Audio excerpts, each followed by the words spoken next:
여러분 혹시 겉이라는 단어를 아시죠? 그죠? 우리가 가장 많이 쓰는 단어 중에 하나가 이 겉이라는 단어인데요. 우리가 사용하는 일상의 말 속에서 이 겉이라는 단어를 가장 많이 사용하는데, 이 사전적인 정의로는 사물 혹은 일, 그리고 현상 따위를 추상적으로 이르는 말, 혹은 사람을 낮추어 이르거나 동물을 이르는 말, 그리고 누군가의 소유물임을 나타내는 말, 이렇게 사전에서는 처리가 되어져 있습니다. 조금 더 이 단어를 살펴보게 되면은 이제 의존 명사라고 이렇게 표기가 되어 있는데, 이 말은 이 겉이라는 이 단어는 그 자체 혼자만으로는 의미가 부여되지 않는다라는 말입니다. 한마디로 겉, 겉, 겉, 겉.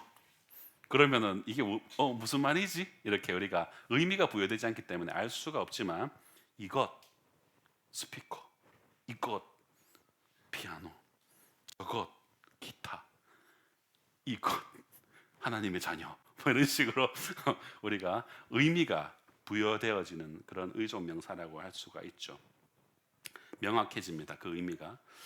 또 저는 오늘 이 본문 말씀을 준비하면서 이 것이라는 단어를 생각하면서, 나는 하나님의 소유인가, 나는 하나님의 것인가, 나는 하나님께 온전히 의존하고 있는가라는 그런 묵상을 해보게 되었습니다. 사랑하는 성도 여러분, 여러분 어떻습니까? 여러분은 하나님의 것입니까? 아멘. 하나님의 소유된 백성이시죠. 그래서 우리의 인생이 온전히 하나님의 은혜에 의존할 수밖에 없는 존재이다라는 그 사실을 여러분들 늘 인식하면서 살고 계신지요? 여러분 오늘 하루 그 인지함 속에서 살아오셨습니까? 나는 하나님의 거야. 나는 하나님 거야. 라는 그런 인지를 가지고 인식하면서 사셨냐 이 말입니다. 오늘 우리 이사야 말씀을 통해서 우리가 하나님의 겉되었음을 다시 한 번 더 상고하면서 교훈받는 그런 시간 되기를 주님의 이름으로 축복합니다. 먼저 우리 이사야서 43장 오늘 본문의 배경에 대해서 좀 먼저 살펴보면 좋겠습니다. 이사야는 대략 주전 740년부터 681년까지 약 한 60여 년간 남유다 왕궁에서 사역한 선지자가 바로 이사야 선지자입니다. 왕족으로서 그는 왕궁에서 주로 왕에 대한 예언들을 했었던 자가 바로 이사야입니다. 그런데 오늘 보면 43장의 내용은 이때로부터 약 한 100여 년 정도의 이후의 상황, 주전 586년 바벨론에 의해서 예루살렘이 함락되고 바벨론의 포로로 끌려가게 되는 그런 시대를 바라보면서 이사야가 예언하고 있는 그런 내용입니다. 100년 뒤에 너희들 다 바벨론에 잡혀갈 거야. 그 얘기를 하고 있는 것입니다. 본문에서는 하나님께서 포로된 이스라엘 백성들을 향해서 다시 한 번 더 구원의 약속을 상기시키고 있는 것을 볼 수 있습니다. 비록 그때 너희가 바벨론의 포로의 삶을 살고 있겠지만 두려워하지 말라. 내가 나의 백성 이스라엘을 해방시킬 것이다 라고 약속을 하고 있는 그런 내용을 담고 있습니다. 그 포로의 시간 속에서 너희는 다시 약속을 기억하면서 너희를 구원할 자가 바로 나 여호와이다. 그러니 너희는 두려워하지 말고 나를 바라보라 라고 강권하시면서 자신을 알리시는 것이 바로 오늘 본문의 내용입니다. 여러분 이것은 좁은 의미로는 이스라엘 백성을 향한 약속의 성취라고 할 수 있고, 넓은 광의적인 의미로는 예수 그리스도에 의한 인류의 구속과 함께 이 죄악 가운데서 우리가 힘겨워하지만 그럼에도 하나님의 자녀들이 누릴 구속의 은혜를 우리에게 보여주고 있다라는 것입니다. 성도 여러분, 이처럼 우리의 인생을 향한 하나님의 사랑은 끝이 없습니다. 흔히 지치지 않는 사랑입니다. 끝없이 배신하고 끝없이 등을 돌리는 이스라엘의 모습이 여러분 우리의 모습과 일맥상통하죠. 거의 우리의 모습과 진배 없습니다. 그런 우리를 향하신 하나님의 절대 주권적 사랑은 언제나 변함이 없으세요. 공의로우시지만 은혜가 가득합니다. 신실하십니다. 그리고 영원하십니다. 하나님은 우리를 이처럼 너무 사랑하시는데, 여러분 반면 우리의 모습은 어떻습니까? 이후에 이어진 오늘 본문 읽었던 13절까지 이후에 이어지는 이사야서 43장 22절에서 24절에 보면은 어떻게 말씀하고 있는지 한번 보시겠습니다. 그러나 야곱아 너는 나를 부르지 아니했고 이스라엘아 너는 나를 괴롭게 여겼으며 내 번제의 양을 내게로 가져오지 아니하였고 내 제물로 나를 공경하지 아니하였느니라.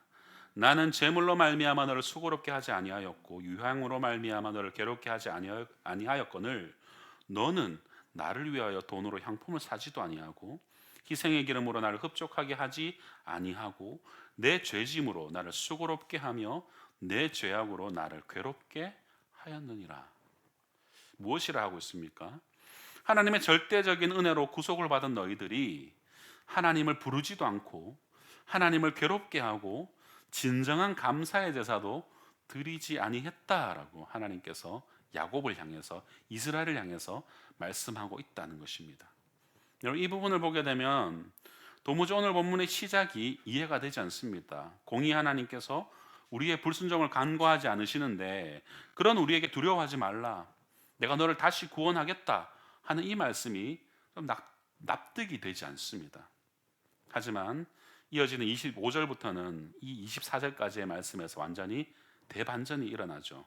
25절 말씀을 같이 한번 읽어보겠습니다. 시작. 나 곧 나는 나를 위하여 내 허물을 도말하는 자니 내 죄를 기억하지 아니하리라. 아멘.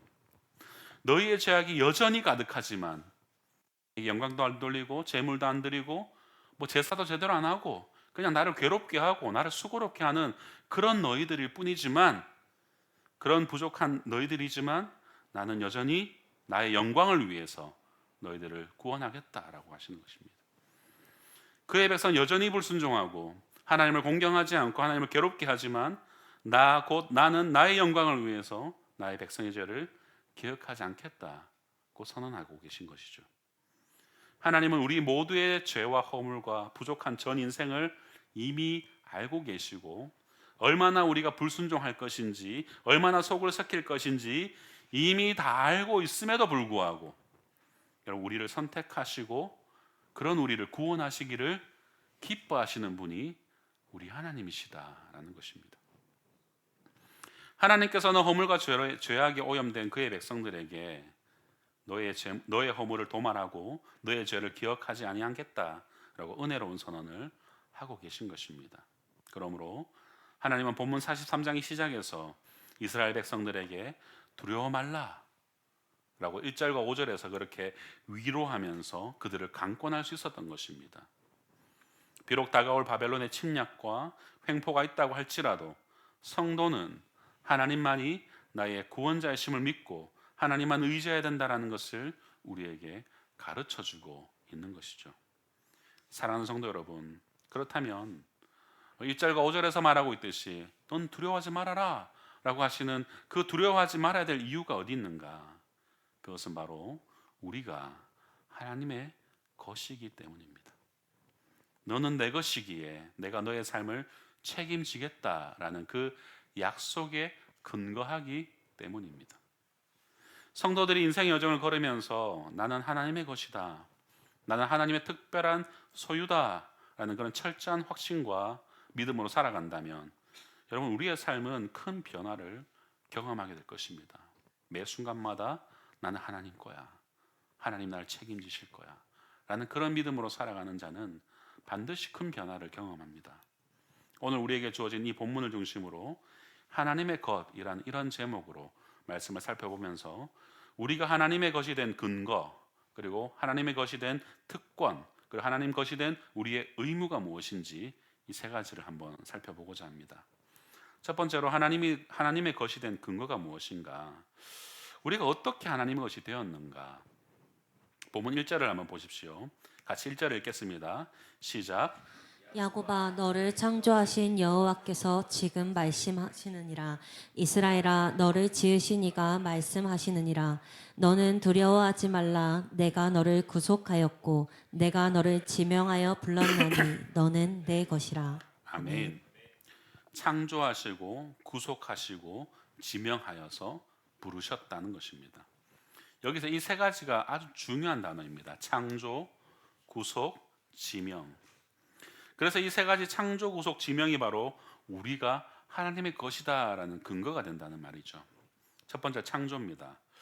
여러분, 1절에 사용된 이 창조하신, 이 지으신이라는 단어는 하나님의 능력에 의해서 존재케 된 피조물과 관계된 용어라는 것입니다. 다시 말하면 나의 나된 것은 하나님의 창조에 기인한다라는 말입니다. 여러분이 지금 이 자리에 있는 것도 하나님이 여러분을 지으시지 아니하셨으면 여러분 이 공간에 있을 수가 없습니다. 나의 나된 모든 것은 하나님의 창조에 기인합니다. 여러분 믿으시죠? 우리의 존재는 갑자기 부모님의 사랑에 의해서 막 이렇게 우연찮게 수억 마리의 정자 중에 하나가 우연찮게 난자에 이렇게 뭐라 그러죠? 이런 거 수정해서 이 단어가 생각이 안 나요. 이게 수정이 딱 되어서 이렇게 세포 분열이 일어나서 이렇게 사람이 된 게 아니라는 거예요. 하나님께서 이 모든 것 가운데 섭리하셨다는 거예요. 그거 모든 것을 만드셨기 때문에 이 자리에 있다는 것을 여러분 기억하십시오.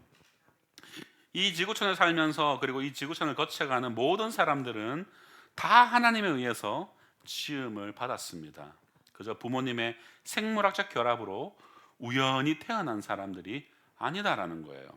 우연히 태어나서 우연히 살다가는 인생은 단 하나도 없다는 것입니다.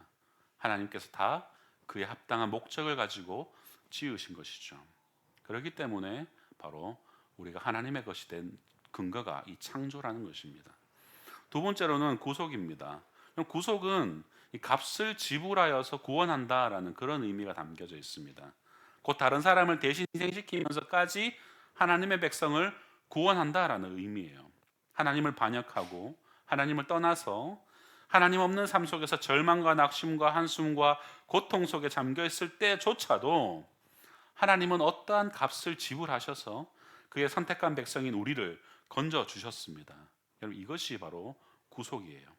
그 본문에서는 이스라엘 백성을 위해서 애굽을 그의 제물로 삼으시고 구스와 스바를 대속물로 삼으셨다라고 말씀합니다.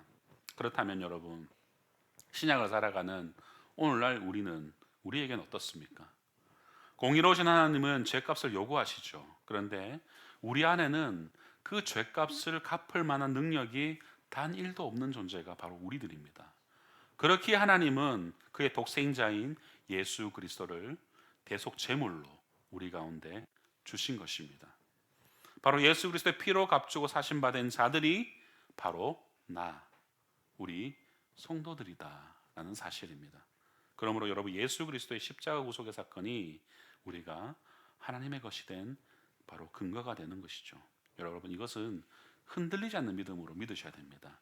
나는 예수님의 십자가의 대속으로 죄를 씻음 받았다라는 것, 바로 그 구속을 여러분 늘 기억하셔야 돼요. 특히 우리 친구들 어릴 때부터 여러분 구속에 대한 은혜를 항상 기억해야 돼요.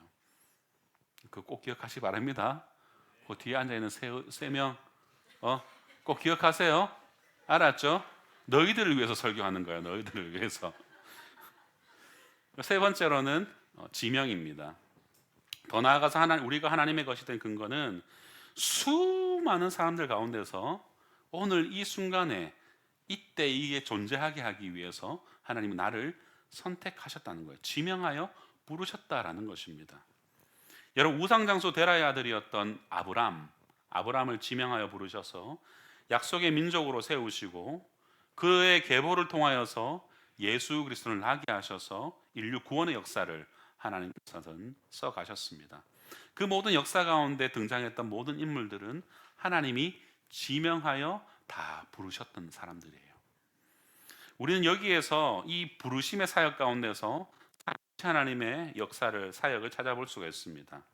성부 하나님은 우리를 지으시고 성자 예수님은 우리 죄를 대속하기 위하여서 십자가의 죽으심으로 우리를 구속하셨고 성령 하나님은 수많은 사람들 중에 나를 부르시고 나를 감동시키셔서 나로 하여금 하나님을 알고자 하는 갈망을 주시고 그리고 그 갈망으로 비롯하여서 우리가 믿음을 갖게 하시고 죄인임을 깨닫게 하시고 회개케 하시고 예수님을 나의 구주로 고백하며 믿게 하시는 그 사역을 성령께서 하셨다는 거예요. 하나님이 창조하시고 예수께서 대속하시고 성령께서 우리를 지명하여 부르셨다라는 것이 바로 이 안에서 나타나고 있는 것입니다. 바로 이것이 우리가 하나님의 것이 된 근거가 되는 것입니다. 하나님이 저와 여러분을 지명하여 부르셨다라는 것을 의심하지 않고 믿으시기를 주님의 이름으로 축복합니다. 그렇다면 이제 우리가 하나님 것이 된 근거를 알아봤습니다. 그렇다면 우리가 하나님 것이 되었으니 그 겉된 특권이 뭔가 있겠죠. 그것이 무엇일까? 그것이 바로 임마누엘의 축복과 보호를 받는 것과 종기 개혁임을 받는 것입니다. 본문 2절을 같이 읽어보겠습니다. 2절입니다. 시작. 내가 물 가운데로 지날 때에 내가 너와 함께 할 것이라. 강을 건널 때에 물이 너를 침몰하지 못할 것이며 내가 불 가운데로 지날 때에 타지도 아니할 것이요 불꽃이 너를 사르지도 못하리니. 아멘. 아멘. 본문 2절을 주의 깊게 살펴보면은 하나님의 기쁘신 우리가 발견할 수 있게 됩니다. 2절에 나오는 이 물 가운데 그리고 불 가운데라는 말은 우리가 인생에서 만나게 되는 고난과 역경을 말하는 것들이죠. 사실 우리는 하나님께 기도할 때 하나님 제발 고난 좀 당하지 않게 해주십시오. 하나님 역경 안 만나고 싶습니다. 하나님 저기 광풍이 불어오는데 저 좀 비켜가게 좀 해주십시오 라고 우리는 그렇게 기도를 많이 합니다. 저부터 그렇게 기도하고 있어요. 제가 서울의 상경에서 여러분 이 기도를 얼마나 많이 했겠습니까? 하지만 여러분 시의적절한 고난과 역경 그리고 광풍은 아니지만 거센 바람 정도는 여전히 제가 맞고 있다라는 느낌이 들거든요. 맞습니다, 여러분. 우리는 이런 역경 앞에 하나님께서 나를 지켜주시기를, 이 역경이 비켜나가기를 기도해야 됩니다. 제가 그렇게 기도했기 때문에 이 정도의 견딜 만한 역경만 있는 것이라고 저는 확신합니다. 표정은 전혀 역경이 없는 사람처럼 보이시죠, 그죠? 정말 좋습니다. 이렇게 표정으로만 보면은 그렇게 저를 서울에 이렇게 안착시켜 주셔서 하나님 할렐루야 이러고 있는 것 같지만은 사실 이제 그렇지 않거든요. 이 다가 아니잖아요. 우리가 보여지는 일면의 것이 다가 아니라 이면이 있기 때문이죠, 그죠? 성도 여러분, 그런데 우리의 믿음이 한 단계 더 올라가게 되면은 영적으로 더 성숙하려면은 여러분 고난과 역경이 필요합니다. 그래서 하나님의 자녀된 우리를 향한 큰 계획에 따라서 그의 깊으신 사랑에 의거하여서 하나님은 우리의 인생에 고난도 주시고 역경도 주시는 것입니다. 왜요? 믿음 확인하려고. 믿음을 확인하려고. 만약에 네 목사지, 내가 너를 종으로 불렀는데 네 믿음이 어떤지 한번 보자. 그래, 서울 한번 와봐라. 그 믿음 확인하려고 저를 부르셨다라는 것을 저는 늘 생각합니다. 저를 더욱더 단단하게 하시려고, 우리를 더욱더 단단하게 하시려고 하나님은 역경도 주시고 고난도 주시는 것입니다. 그리고 그 역경과 고난이 끝난 이후에 더 큰 복을 주시려고 우리에게 지금 광풍을 맞게 하시는 것이죠. 여러분 이걸 믿으십니까? 그럼 지금 맞고 있는 그 광풍, 어려움, 역경, 고난 여러분 능히 감당할 수 있게 되실 것입니다. 여러분, 하나님은 그의 백성들이 곧 예수를 믿는 성도가 물속으로 지나가지 않을 것이라고 말씀하지 않습니다. 예수를 믿기 때문에 강을 건널 이유가 없다라고도 말하지 않습니다. 또한 예수를 믿기 때문에 불이 네 곁으로 오지 않을 것이라고도 말씀하지 않습니다. 본문은 무엇이라 말하는가? 예수를 열심히 믿는데도 불구하고 물을 지날 때가 있다라고 하십니다. 신앙생활을 하다 보면 강을 건너는 어려움도 있다는 말입니다. 열심히 헌신하고 교회를 위해서 수고하는데도 불구하고 마치 불 가운데로 지나가는 고통을 왜 내가 겪어야 되는지 모를 때도 있더라는 것이죠. 그러나 하나님의 소유된 백성에게는 어떤 특권이 주어지고 있습니까? 바로 임마누엘의 특권입니다. 네가 물 가운데로 지날 때에 내가 함께 할 것이다. 환난과 역경이 성도에게 찾아오지만 주님은 그곳에서도 함께 하시겠다라고 말씀하고 있습니다. 비록 우리의 인생길에 풍랑이 일고 불꽃이 나를 사를 것 같은 그런 고난이 있다 할지라도 하늘과 땅 천지 만물을 지으신 하나님이 나와 함께 하신다라는 확고한 믿음이 있다면 여러분 무엇이 두렵겠습니까? 우리의 연약함과 우리의 형편을 아시는 전능하신 하나님이 함께 하신다는데 그 무엇이 우리를 그것을 뛰어넘어 두렵게 하겠냐 이 말입니다. 왕관의 보석 같은 사랑하는 성도 여러분, 하나님은 오늘도 지금 이 순간도 우리와 함께 하십니다. 여러분과 함께 하십니다. 이런 확신과 믿음을 가지고 오늘도 당당히 살아가시는 성도님들 되시기를 축복합니다. 그리고 또한 어떤 특권이 있는가? 보호의 특권이 있습니다. 2절에 보니 물이 너를 침몰치 못할 것이며 네가 불 가운데 행할 때에도 타지 아니할 것이며 불꽃이 너를 사르지도 못한다라고 하였습니다. 여러분, 물이 침몰치 못할 것이라는 말씀은 이미 홍해를 건넜던 이스라엘의 역사에서 그들의 백성을 통해서 확인이 되었습니다. 불꽃이 너를 사르지 못할 것이라는 말씀 또한 다니엘서에서 이제 사드락과 메삭과 아벳느고 다니엘의 세 친구가 풀무불에 던져졌지만 그들을 보호하시는 하나님의 역사를 그들은 경험하였죠. 성도 여러분, 역경과 어려움 속에서도 하나님은 늘 우리의 방패가 되시고 피할 바위가 되셔서 우리를 보호해 주신다라는 것을 여러분 의심하지 않으셨으면 좋겠습니다. 성경의 인물들이 바로 그 증거입니다. 그리고 저와 여러분이 바로 그 증거 아니겠습니까? 그리고 세 번째로는 존귀하게 하시는 특권이 있다고 합니다. 본문 4절에 보면 우리가 보고 있는 개역개정은 표현이 조금 부드럽게 이렇게 되어져 있습니다. 보시겠습니다. 내가 내 눈에 보배롭고 존귀하며 내가 너를 사랑하였은즉 내가 내 대신 사람들을 내어주며 백성들이 내 생명을 대신하리니 라고 말씀합니다. 하지만 우리가 개역 개정 성경 이전의 성경이었던 개역 한글 성경을 보게 되면 이렇게 기록합니다. 내가 너를 보배롭고 존귀하게 여기고 너를 사랑하였은즉 내가 사람들을 주어 너를 바꾸며 백성들로 내 생명을 대신하리니 라고 기록되어져 있습니다. 개역개정은 너는 존귀하다라는 의미로 의역이 되었다면 히브리 원어는 사실 흔히 수동태라고 불려지는 니팔 형식을 쓰고 있어서 너는 존귀하게 여겨진다라고 해석이 됩니다. 그래서 하나님의 자녀인 우리 성도는 하나님으로 인하여서 보배롭고 존귀하게 여겨져서 하나님께 의존할 수밖에 없는 것을 강하게 말해주는 거예요.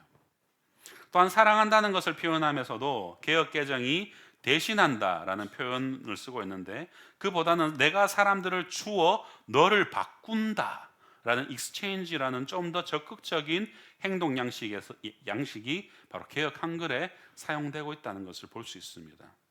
그러므로 여러분 성도의 진정한 가치는 여러분 하나님 안에서 하나님에 의해서 여러분 발견될 뿐입니다. 하나님께 의존할 수밖에 없습니다. 하나님은 다른 어떤 세상 사람들보다도 성도를 더 사랑하시고 보배로운 존재로 삼으셨습니다. 결국 하나님은 그의 사랑하는 백성들의 영원한 삶을 보장하시고 그 천국으로의 삶을 인도하시는 우리 하나님이시다라는 것이죠. 사랑하는 성도 여러분, 지금 현실에서는 우리가 처한 이 세상적인 어떤 배경이나 환경이 우리가 세상 앞에서 굉장히 좀 초라하다라고 느껴질지 모르겠지만 결국 우리는 하나님의 보배로운 존귀한 존재로서 우리와 함께 하시고 우리를 보호하시고 우리를 존귀케 하시는 하나님의 백성이다라는 사실을 여러분 확신할 수 있기를 축복합니다. 그리하여서 여러분 하나님의 겉된 특권을 여러분 기억하고 믿음으로 누리는 그런 저와 여러분 되시길 주님의 이름으로 축복합니다. 그렇다면 세 번째로는 우리가 그 특권을 누리기만 하면 되겠습니까? 어떤 특권층에게는 우리가 어떤 의무가 있다라고 우리가 흔히 생각을 하지 않습니까? 있지 않습니까? 그만큼 마찬가지로 우리가 특권을 누리고 있다면 특권을 누리는 자의 의무가 있는 것을 또 본문에서 찾아볼 수 있습니다. 하나님이 우리를 지명하여 부르신 일에는 분명한 목적이 있다라는 것이죠. 7절 말씀을 같이 읽어보겠습니다. 7절입니다. 시작. 내 이름으로 불려지는 모든 자 곧 내가 내 영광을 위하여 창조한 자를 오게 하라. 그를 내가 지었고 그를 내가 만들었느니라. 아멘. 무엇라 말하고 있습니까? 하나님께서 우리를 창조하신 목적이 하나님의 영광을 위하여 살도록 하기 위함이다라고 우리에게 말씀하고 있습니다. 여러분, 많은 성도들이 하나님의 영광을 위한 것이 그러면은 무엇입니까? 라고 질문들을 할 수 있겠죠. 여러분, 우리가 많이 쓰잖아요. 우리가 신앙생활하면서 가장 많이 쓰는 용어 중에 하나가 하나님께 영광이라는 단어일 것입니다. 그죠? 그리고 그에 대한 잘못된 인식을 갖고 있는 것 또한 우리가 영광이라는 단어 가운데 있는 것을 목회자로서 많이 보게 됩니다. 일례로 여러분 우리가 자녀들을 다그칠 때에 이런 말 혹시 해본 적 있으신지 모르겠습니다. 네가 지금 이렇게 공부하고 있어서 하나님께 영광이 되겠니? 혹시 이런 말 안 하시죠? 그죠? 한 번 하신 적 없으시죠? 장로님 없으시죠? 그죠? 지금 막 웃고만 계신데 네 일에 공부하고 하나님 영광 가린데, 여러분 한번 생각해 보시면 여러분이 하나님 영광을 어떻게 가릴 건데요? 우리가 하나님 영광을 어떻게 가리죠? 하나님의 영광은 무한하신데 우리의 일개 작은 우리의 모습으로 하나님을 영광을 가릴 수 있습니까? 근데 하나님을 욕되게 날 수 있죠. 근데 하나님의 영광은 사람으로서는 가릴 수가 없습니다. 우리가 욕하는 그 순간조차도 하나님은 자신의 영광을 드러내고 계세요. 우리가 부모라면 방금 제가 했던 이 말을 한 번쯤은 해봤을 것입니다. 하나님 영광을 위해서 좋은 직장에 취직해서 번듯하게 교회도 섬기고 해야 되지 않겠냐? 그러니 공부해. 이렇게 말을 할 때가 있습니다. 그럼 제발 부탁드립니다. 그냥 너의 좀 더 편한 삶과 안녕을 위해서 공부했으면 좋겠어 라고 대답하십시오. 그럼 그게 맞는 말이에요. 네가 좀 편한 삶을 살기 위해서 공부해야 돼 라는 말이 맞습니다. 우리가 공부 더 잘해서 고지론, 높은 곳에 올라간다고 해서 하나님의 영광 받으시고 낮은 곳에 있다고 해서 하나님의 영광이 안 받으시는 것이 아닙니다. 하나님은 산 정상에만 영광이 있는 것이 아니에요. 하나님의 영광은 온 지면에 모든 곳에 편재해 있는 것이 하나님의 영광입니다. 우리가 설거지를 할 때에도 하나님께 영광을 돌릴 수가 있습니다. 대통령으로서 나라를 다스릴 때에도 하나님께 영광을 돌릴 수가 있어요. 그 차이가 우리 인간적인 눈으로 봤을 때는 너무 격차가 크지만 하나님 보실 때는 똑같습니다. 너는 영광을 돌리고 있구나. 똑같다는 말이에요. 무한대 앞에서 상수 100억이라는 상수와 1이라는 상수는 똑같지.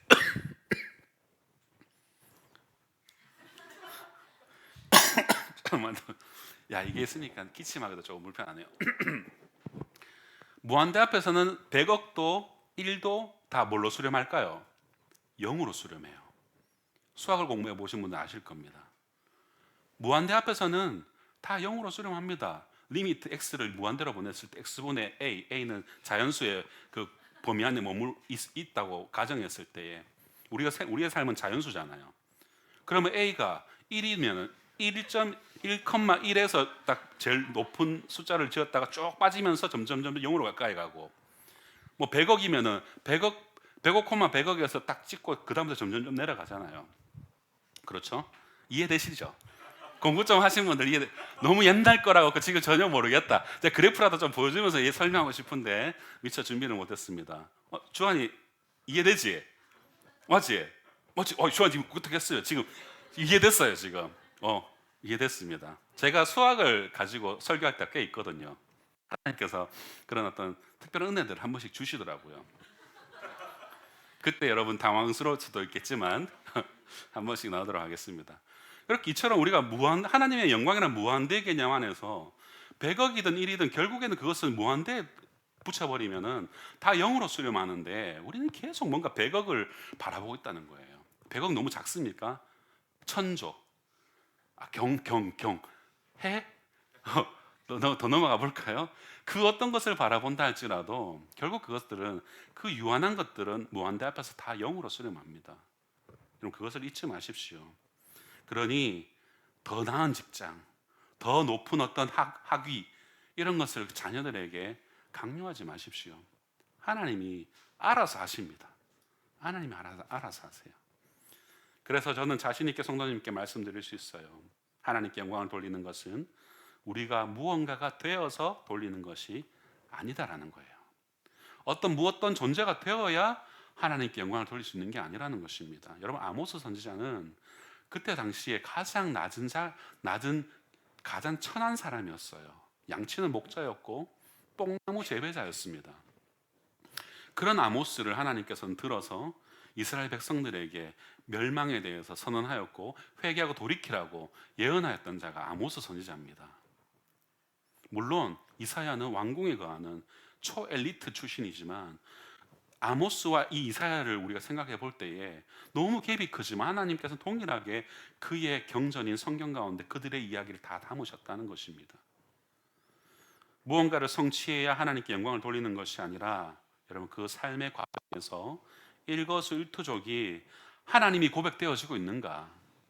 언행심사 가운데 하나님이 나타나고 있는가? 하나님이 내 삶의 주인이 되고 있는가? 그것이 증거되어지는 것. 여러분 그것이 하나님의 영광을 위한 것입니다. 우리가 무언가가 되어서 무언가를 성취해서 하나님께 영광을 돌리는 것이라면 어느 정도의 사람이 되어야 되는지, 어느 정도의 성취를 이뤄야 하는지 누가 답을 정해줄 수 있습니까? 아무도 없잖아요.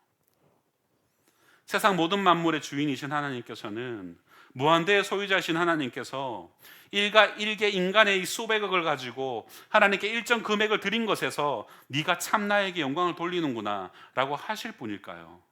아니라는 것입니다. 조금 극단적인 상황을 설정해 보자면 여러분 저 북녘 땅에 번듯한 직장도 공부할 기회도 없는 치아교회 성도가 김일성 초상화 앞에서 예수님을 부인하지 않고 목숨을 바칠 수 있는 그 순간이 하나님께 영광이 되는 순간 아니겠습니까? 그 영광된 순간을 그들은 누리고 있지만 혹 우리에게 그런 순간이 다가온다면 여러분 우리는 그 하나님의 영광을 드러낼 수 있으시겠습니까? 이를 위해서는 내 목숨을 다해야 되고 뜻을 다해야 되고 힘을 다해야 하는 것입니다. 그래야 여러분 하나님의 영광이 성도의 삶에서 여러분의 삶에서 나타나는 것이다 라는 것을 잊지 마십시오. 하나님은 그렇게 우리로 하여금 하나님의 증인의 삶을 사시기를 원하십니다.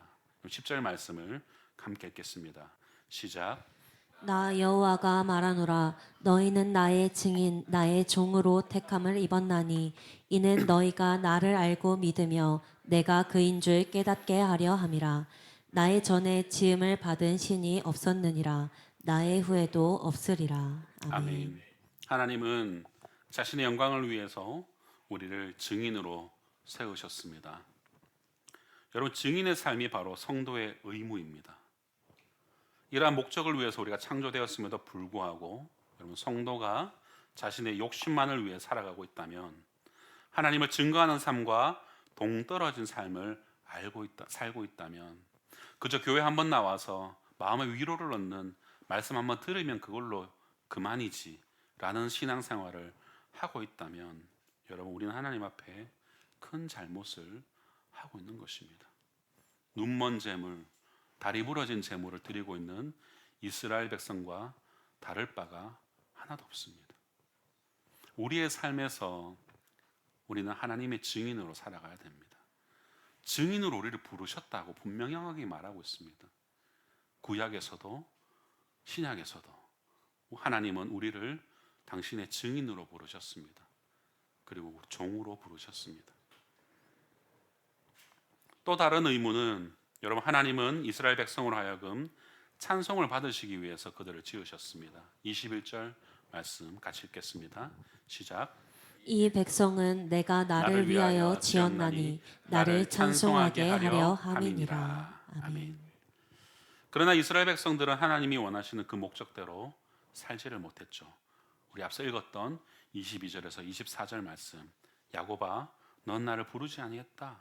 이스라엘아 넌 나를 괴롭게 여겼다. 네 번제 양을 내게로 가져오지 않았다. 네 제물로 나를 공경하지 아니하였다.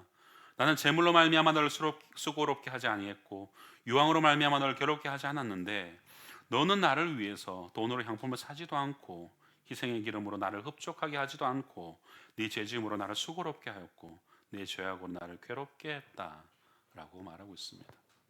무슨 말입니까? 하나님의 것된 의무를 실행하는 삶이 아니라 자신의 것만 채우기에 급급했던 삶, 자신의 정욕대로만 살아왔던 것이 이스라엘 백성의 현 주소였습니다.